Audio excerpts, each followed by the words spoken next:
1. Okay. This story is about a keen gardener. Well, it was claimed to be two of us. Charlie Lennox and, of course, myself, Chris McChesney. The local milkman delivered by horse and cart. He was renowned for this, and a very large number of tourists would come round and stand in the street and photograph early in the morning as he came round delivering his milk straight from his cart. Now, the good thing about this, when you've got a horse, you potentially have manure. So what you used to do, and they done this for all of Gara Hill, you would place an order with them and they would bring you what we called a load. So that seemed, a load was a lot, by the way. But anyway, Charlie Lennox decided, I need some manure for the garden. You know, Charlie was new to gardening. I mean, I had to show him how to plant potatoes, and it meant his work kidded him on quite a bit. One of them said to him, Charlie, what are you going to do with the potatoes when you've got them, when they're ready? He says, we'll make chips and we'll boil the potatoes, whatever's needed. He says, there's the difficulty. What kind of potatoes are you planting?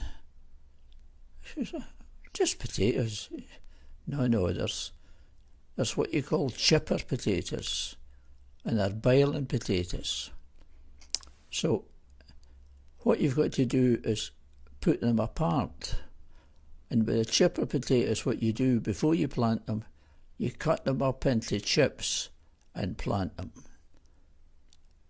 So Charlie took that on board and came home at night, told his wife Margaret. Now, Margaret worked in the city, in the Trades House in Glasgow, George Square. But Margaret thought, that's strange, I've never heard of that before. So she came along and asked me, for we'd never had a garden before. And I explained, no, just what to do, and explained it. And she says, all right to put manure in with them. Do you wait until they're in the ground and growing and you put it on, or do you? I said, no, you can better dug into the ground as you're going. As it's been dug over, and that way it helps to improve the fertility of the ground. So she went back and told Charlie he needed manure for the garden, and he didn't need to cut the potatoes up for chips before he planted them. So Charlie came along and says, you going to get manure? I says, I was going to get a load of manure, Charlie, but a load is really far too much. It's an enormous amount. And of course, from road level to our back garden, had you climbing up 16 steps to get to the garden. And of course, that was, you went up 8 steps along, and then you went up further steps. And that was up the path you went. So you had quite a journey to go from pavement to garden. And because it was so steep, we couldn't push a barrow load of dung up.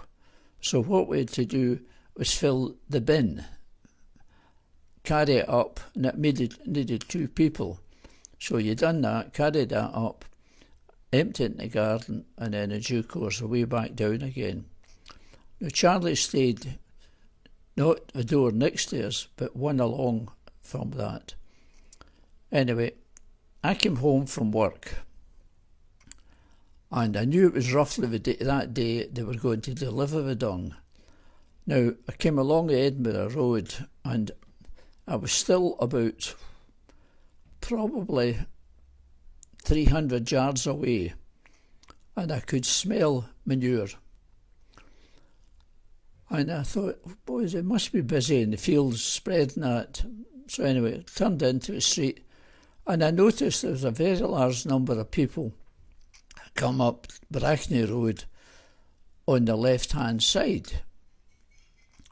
I'd never seen that side before, been walked by as many people.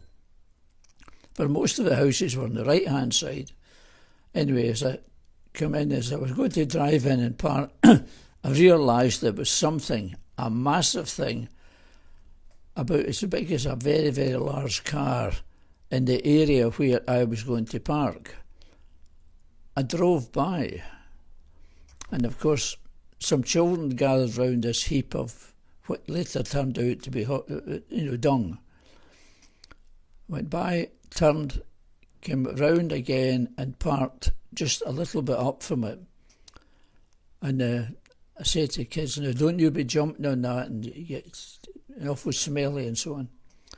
And of course it then dawned on me why everybody was crossing down the road a little bit, crossing over to opposite side of the road, walking up that side, and then eventually coming back to the side that was near the houses.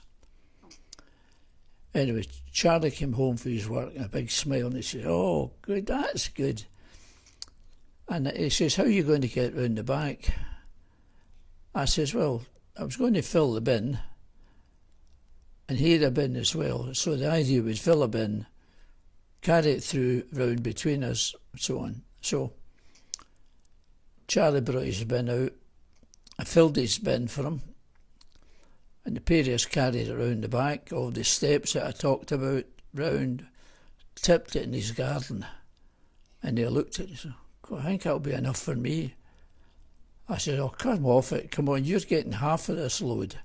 Oh no, I'll no need that. So then we came out and he got another bin full and went away round the back, helped him, timmed it out. And he says, well, that's loads for me, Chris, I'll no need any more. I says, your garden's the same size as mine and you'll need it just as much as me. No. Couldn't move him on that. That was him. He had enough dung in the back garden. Now that left me with a most massive amount. It was so much it spilled over the pavement, over the garden wall, which was about 2 foot high, and right onto the road, about a yard or two onto the road. So I set to, and of course I'd now realised that it wasn't Charlie that was going to help me carry it round the back, it was myself. I filled the bin, carried it round the back, timmed it out, and there was a stage I had to stop for to get a meal, for I was just home from my work. Got washed up, had a meal, came back out, back into business again. Amazing the amount of people were going up and down the opposite sides of the road. Some of them with very, very funny faces, screwed up and so on. And neighbours either side of me, you could see them looking out the window and shading their head as much, going, that's no going down any. There must have been probably a very good 1.5 tons of dung. So anyway, I continued loading in the back, upstairs, so on, back and forward. And of course it gradually, and this was summertime by the way, or well, early spring, and we had quite long light, but it was starting to get dark.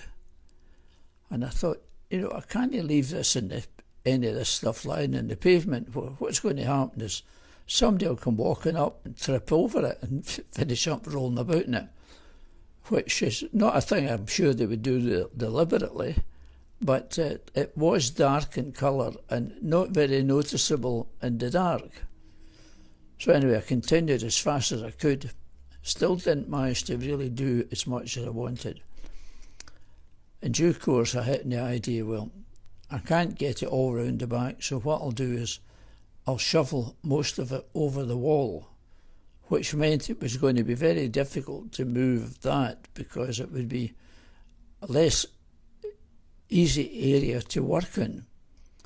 So anyway, clear a path so people could walk up the roadway, scrape the rest that I couldn't manage in the time onto the roadway, and it still was a massive amount. Next day when I came home from work. It was quite amazing because there's still folk walking up and down the other side of the road, not attempting to pass my front gate. For it was a memory now there, a very strenuously strong memory. Could be sniffed anywhere. And it took me the best part of the next evening when I got home from work to remove that. Charlie still maintained that he was quite content with his 2 bins of dung. So I felt I had finished up rather caught out. Charlie was happy. I don't think it made any difference to the amount of potatoes he grew. And I'm glad that I never was asked again to help him get some manure for his back garden. That's the end of that story. I do hope you enjoyed it.